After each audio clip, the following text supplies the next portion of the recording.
چې کله نبی علیه الصلاة والسلام د مکی والو نا امید شو او هغې ډېر زیات تنګ کو نبی علیه الصلاة والسلام. نبی علیه الصلاة والسلام د مدینې منورې طرف ته هجرت اراده وکړه. نبی علیه الصلاة والسلام په غار سور کې 3 ورځې پاتې شو او په 3مه ورځ باندې د غار سور نه روان شو. 4 کسانو، یو نبی علیه الصلاة والسلام په خپله، یو ابوبکر صدیق رضی الله تعالی عنه او درېمو سره د ابوبکر صدیق رضی الله تعالی عنه آزاد شوی غلام عامر بن فهیره ورسره او یو ورسره لاره ښودونکی عبدالله ابن اریقط. دی لا په دغه ټایم کې مسلمان نه و، کافر و، خو دله به خلکو اجرت ورکو، اعتمادي سړی و، خلکو ته به یې لار ښودله. نو دا 4 تنه وو او 2 ورسره اوښې وې، 2 اوښې وې او د غار سور نه روان شو د مدینې منورې په طرف باندې. د عبدالله ابن اریقط چې دوی نبی علیه الصلاة والسلام او ابوبکر صدیق رضی الله عنه د دریاب غاړې طرف ته ویستل. یوه ناشنا لار وه دې دپاره چې د مکې خلک راپسې نه شي. نو داسې روان دي، روایاتو کې راځي وایي چې کله نبی علیه الصلاة والسلام د مکې مکرمې نه پناه کېده که نه، دا مکه مکرمه پاتې کېده، نو نبی علیه السلام داسې راوګرځېده او د مکې ته یې کتل او د سترګو مبارکو نه یې اوښکې روانې شوې. وی ای مکې ما ته ډېره خوښه او زما ستا نه زړه نه کېږي، ما به چېرته ته نه وي پرېښې خو ستا اوسېدونکي زه نه ایستلی، خو څه وکړم ستا اوسېدونکي ما په تا کې نه پرېږدي، نو ځکه ستا نه روان یم. ځکه انسان چې په کم وطن کې پیدا شي که نه، په کم ملک کې پیدا شي که نه، خو هغه ډېر خړ پړ وي خو انسان ته ډېر خوږ وي، او که خپل وطن خوږ نه وي نو دا مسافر به ترې په سرو سترګو نه تلو. دوی هغې رڼاګانو له ځي، د بار ملکونو رڼاګانو او ښارونو له ځي، خو چې د خپل کلي نه جدا کېږي نو په دې خړو خاورو پسې په سرو سترګو جاړي. دا ولې؟ دا خپل کلی خپل وطن ډېر زیات خوږ وي. ځکه نو نبی علیه الصلاة والسلام چې مکې ته داسې وکتل نو په ژړا شو. وی ای مکې که ستا اوسېدونکو زه ستا نه نه ایستلی نو ما به چېرته ته نه وي پرېښې. او د سترګو مبارکو نه یې اوښکې روانې شوې. الله تبارک وتعالی په دغه ټایم کې آیاتونه نازل کړو. د الله پاکه پیغمبره دې کلي ته به دې واپس بیا راولمه، خفه کېږه مه، خیر دی کو نن دې په ژړا باندې روانې، یو ورځ به راشي چې په غلبې باندې به دې کلي ته واپس راځې، تعالی به فتح در کومه. نو نبی علیه الصلاة والسلام روان دی، ابوبکر رضی الله تعالی عنه ورسره دی. نو ابوبکر رضی الله تعالی عنه د دې نبی علیه الصلاة والسلام نه په عمر کې لږ کشر و، په عمر کې ته کشر خو د بدن نه به داسې ښکارېده چې دی د نبی علیه السلام نه مشر دی، داسې به ښکارېده. نو چا چې به تپوس وکړو د ابوبکر رضی الله تعالی عنه، وایي دا ملګری در سره څوک دی؟ ملګری در سره څوک دی؟ نو ابوبکر رضی الله تعالی عنه ته وفرمایل وایي دا هغه انسان دی چې ما ته لاره ښایي، دا هغه انسان دی چې ما ته څه ښایي؟ لاره ښایي. نو د خلکو به دا مطلب و چې کېدای شي دا ورسره لاره ښودونکی وي، ځان سره یې څوک روان کړی. او د ابوبکر رضی الله تعالی مطلب به دا و چې دا هغه انسان دی چې ما ته د جنت لاره ښایي، ما ته د جنت لاره ښایي. نو ابوبکر رضی الله تعالی دروغ نه ویلو، د هغه په ذهن کې او په سوچ کې دا و چې دا هغه انسان دی چې ما ته د جنت لاره ښایي. خو بل سړي به دا فهم کړه چې دا ورته چېرته د مدینې منورې لاره ښایي. روان و دواړه او دغه 2 ملګري ورسره نور هم دي. په دې دوران کې دا خبر په مکه مکرمه کې خور شو چې نبی علیه السلام د مکې نه ووت لاړو. ابو جهل اعلان وکړو، وی کو چا د دې دواړو سرونه موږ له راوړو، د ابوبکر رضی الله تعالی سر موږ له راوړو او یاد موږ له دو نبی علیه الصلاة والسلام سر راوړو، نو هغه انسان له به 100 اوښان ورکولی کېږي. په یو سر باندې 100 اوښان کېښودل، نو د دواړو د سرونو قیمت یې څو کېښودو؟ 200 اوښان. وی کو دا دواړه موږ له چا ژوندي راوستو یا د دوی سرونه موږ له راوړو، نو د هر یو تن په سر باندې 100 اوښان انعام دی. نن سبا هم خلک داسې کوي که نه، د یو مجرمي یا دشمني و چا سره وی هلکه کو دا سړی رالی چا ووجې نو دومره انعام به ورته ورکړم. نو دا مکې مشرکین او ابو جهل اعلان وکړو، وی د نبي علیه السلام د سر قیمت 100 اوښان دي او د ابوبکر د سر قیمت 100 اوښان دي. و 100 اوښان چې دي که نه دا په لوی قیمت لري. او په دغه زمانه کې 100 اوښان داسې وو لکه نن زمانه کې 100 موټرې. یو سړي ته ووایي چې په پلان کې دې راله ووایي چې زه درله 100 موټرې انعام درکوم، دا څومره روپۍ دي؟ نو بس د مکې مکرمې هر یو تن کوشش دا شروع کو چې د نبی علیه الصلاة والسلام سر مبارک راوړي. نعوذ بالله. دې کې یو پهلوان و، د هغه نوم دی سراقه ابن مالک. سراقه ابن مالک دی و چې ما دا خبره واورېده ما چې دا خو اسانه خبره د 100 اوښان نه 200 اوښان دي زما چې د دواړو سرونه راوړم په دې دوران کې زه په مجلس کې ناست وم یو تن راغی هغه وایي چې هلکه د ابوبکر او د نبي اسلام په سر باندې سلسل اوښان دي هغه د دریاب په غاړه باندې روان ما ولیدل په مجلس کې دا خبره وکړه چې هغه د دریاب په غاړه باندې روانو مدینه منورې ته تلو سراقه ابن مالک ما ورته چې نه مړه هغه دغه نه دي دا بل څوک دا پلان کې اوس وتل دغه شانتي لاړو دا خبره مې ځکه وکړه ما چې اسې نه چې بل څوک رانه مخکې شي دا انعام بل څوک وانه خلي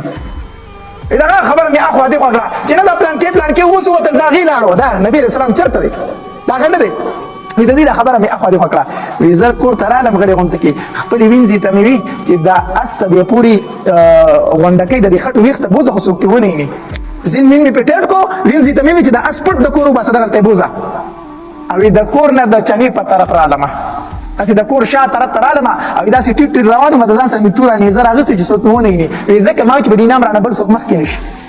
په دې نام رانه بل څوک مخکې نه شي وی رالم اس ته وختم او چې اس ته وختم کومه سړي چې کومه لاره یاده کړې چې دریاب په غاړه روان دي وی اس مې په منډه کړو په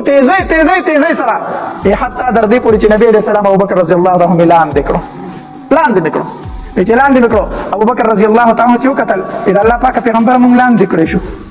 مونږ لاندې شو سراقه ابن مالک فالوان را پسې راغی د الله پاک پیغمبره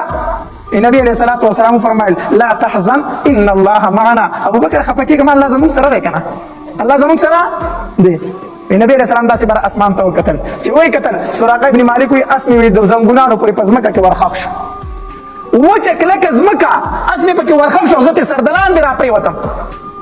چې راپرېوتم ښکته وایي ما نبی علیه الصلاة والسلام ته زاري شروع کړه ما ورته وایي چې تا راته خیرې وکړې تا چې اسمان ته وکتل که نه زه پوه شوم تا راته خیرې وکړې زه تا ته څه نه ومه خو زما د اس رازاد که الله ته دعا وکړي چې زما د اس شي ځکه وچه کلکه ځمکه د اس پکې ورخښ شو الله ته سوال وکړي چې زما د اس رازاد شي زه تا ته څه نه ومه نبي علیه السلام وایي چې ټیک ده نبی علیه السلام الله ته دعا وکړه اس رازاد شو چې اس رازاد شو اس ته وختم که نه بیا ما وایي چې 200 اوښان دي او راغلی یو بالکل مخې ته دي 200 اوښان دي او ته اوس بیا تش لاس ځې یاره وی لالچ راواغستم بیا مې اراده وکړه چې په نبي علیه السلام په ابوبکر حمله وکړم چې بیا مې په اس ورمنډه کړه که نه اس بیا ورخښ شو چې بیا ورخښ شو بیا مې نبي علیه الصلاة والسلام ته زاري وکړه اس بیا راکولاو شو خو دنیا خوږ شی دی نو دنیا مال خوږ شی دی نو 200 اوښان مې بیا ذهن ته راغله چې 200 اوښان دي او دا خو اسان کار دی هېڅ ورسره نشته تش لاس دي خو زه به په توره باندې د دواړو نه سرونه ومه په درېیمه پیره چې اس ته ور وختم او اس مې په تیزۍ سره ور په منډه کړو که نه او چې نبي علیه الصلاة والسلام ته نږدې شوم جو اس مې بیا ورخښ شو او چې اس ورخښ شو زه ترې سر د لاندې راپرېوتم ما وایي چې د الله پاک پیغمبره به درېیمه پیره شرط و بس الله ته دعا وکړي چې زما د اس رازاد کړي زه تا ته هېڅ هم نه ومه نبي علیه الصلاة والسلام راته وفرمایل چې ښه نبي علیه السلام الله ته سوال وکړو اس مې رازاد شو چې اس مې رازاد شو که نه ورغلم د نبي علیه الصلاة والسلام خواله ما ورته وایي چې د الله پاک پیغمبره بس دا مې ستا سره واده ده او دا مې ستا سره معاهده ده چې یو بل ته به نور څه نه وایو د الله پاک پیغمبره دا مې در سره واده ده چې تاسو به ما ته څه نه وایي او زه تاسو ته څه نه وامه او دا خبره خو په یو ځل سرمنې په ټوکړه باندې ولیکله او ما ورته وی چې زه به ستاسو نور حفاظت کوم اس ته وختم واپس را روان شوم چې روان شوم مخکې رالمه اوس څه کسان دي په دې لاره باندې روان دي دا هم په نبي اسلام پسې روان دي ما ورته وی چې زه دا لاره ما وکتله دا لاره ما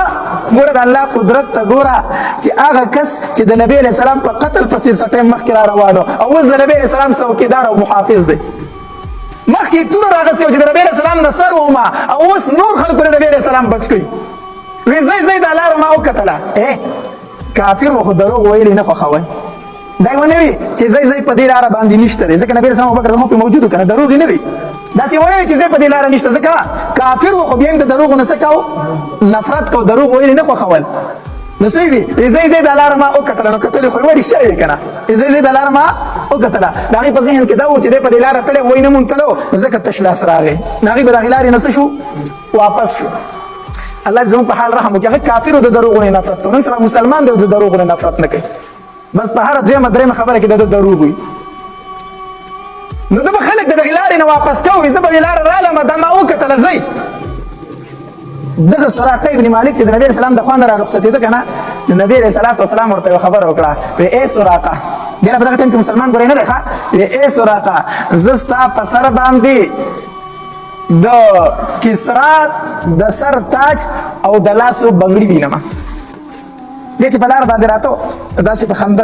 خندلې ایسا چې بغټې غټې دعوې کوي. په کلي کې د ځای نشته، خلکو د کلي نه ویستې، په کلي کې د ځای نشته او دعوې دومره غټې غټه کوي چې زه ستا په لاسو باندې بنګړي د بادشاهي نم او په سر د هغه تاج نم. د دې خبرې ما له خندا راوسته. بهرحال بیا د عمر رضی الله تعالی عنہ په زمانه کې دا فارس فتح شو، دا ایران او دا علاقې فتح شو. چې کله فتح شوی دا سراقه ابن مالک په دغه ټیم کې ایمان راوړی، دوی په دغه جنگ کې و. نو عمر رضی الله تعالی د مدینه منورې نه د دغه جنگ چې کوم صفه سالار او جرنیل هغه ته خط ولیکو، خط یې ورته ولیکو وی د بادشاه چې کوم د سر تاج دی او د لاس بنګړي دی دا ما ته راولېږه او سراقه ابن مالک ورسره هم راولېږه. هغه جرنیل سراقه ابن مالک له سامان ورکو ته مدینه منورې ته لاړ شه، امیر المؤمنین غوښتي هغه بللې. نو در ځان سره سامان راوړو چې مدینه منورې ته راغی. نو عمر رضی الله تعالی سامان کولاو کو، نو چې کولاوي کو پای کې د لاس بنګړي د بادشاه نو، د بادشاه د لاس بنګړي پکې نو. نو عمر رضی الله تعالی دوباره خط لیکو هغه جرنیل ته وی د بادشاه د لاس بنګړي دی پکې سکړو. بادشاه ته چې پیغام ورسېدو سامان یې اولټو، یقینا بنګړي هلته پاتې شو. نو هغه واپس هغه کس له ورکړو دا امیر المؤمنین له ورسوه. نو چې کله د بادشاه هغه تاج او بنګړي راکړه، عمر رضی الله تعالی یو لوی جلسه مقرر کړه مسجد نبوي کې، لوی جلسه مقرر کړه، ډېره غټه جلسه او خلک یې وغوښتو او د بادشاه د لاسه بنګړي او تاج یې وغوښتو. چې وغوښته که نه نو سراقه ابن مالک یې وغوښته وی ای سراقه ابن مالکه زه نن د خپل محبوب ارمان پوره کومه، زه نن د خپل محبوب ارمان پوره کومه. وی تا ته یې څه ویلي ووایه؟ سراقه ابن مالک وی ما ته نبی علیه الصلاة والسلام وفرمایل چې زه ستا په سر باندې د بادشاه تاج او په لاسو دې د هغه بنګړي وینم، زه ستا په سر باندې د بادشاه تاج او په لاسو کې د هغه بنګړي وینم. عمر رضی الله عنه فرمایل تا په هغه ټیم کې څه وی؟ ما له په هغه ټیم کې خندا رااله چې په کلي کې د اوسېدو ځای نشته، خلکو د کلي نه ویستې او دعوې دومره غټې غټې کوي. عمر رضی الله تعالی عنہ د بادشاه هغه تاج راواغستو او د سراقه ابن مالک په سر باندې کېښود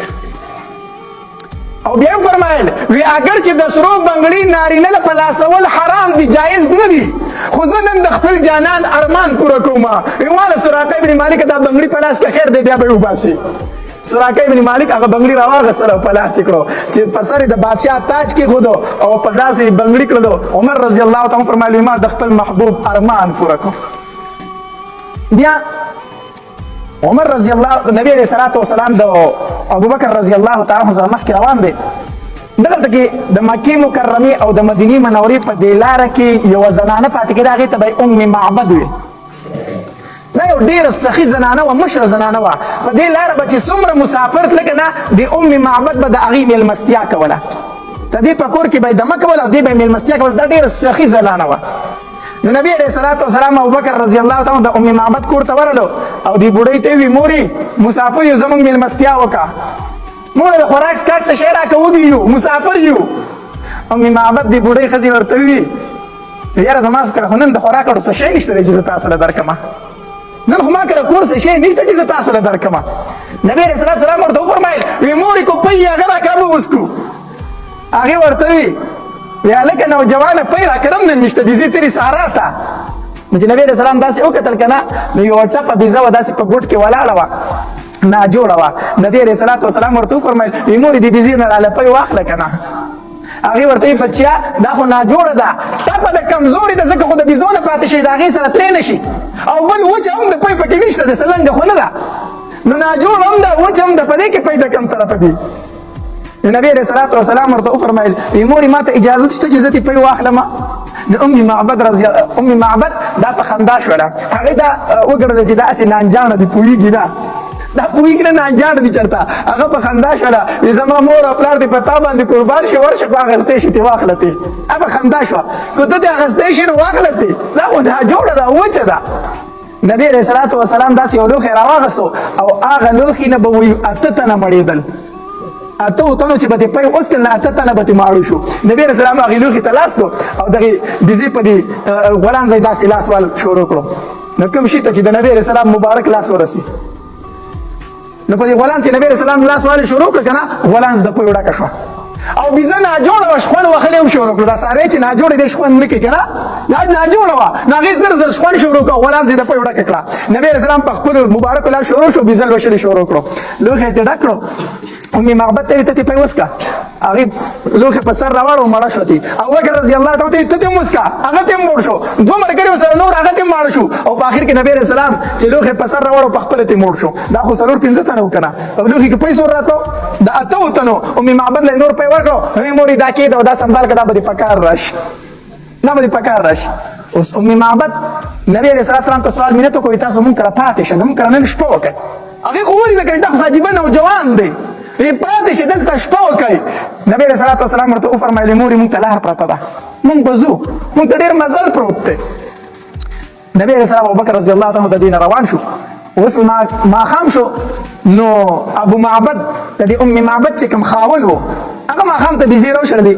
چې ګډې بېزې راوشړلې ګورې اوس لوښی د پۍ ډک پروت دی ای ام معبدو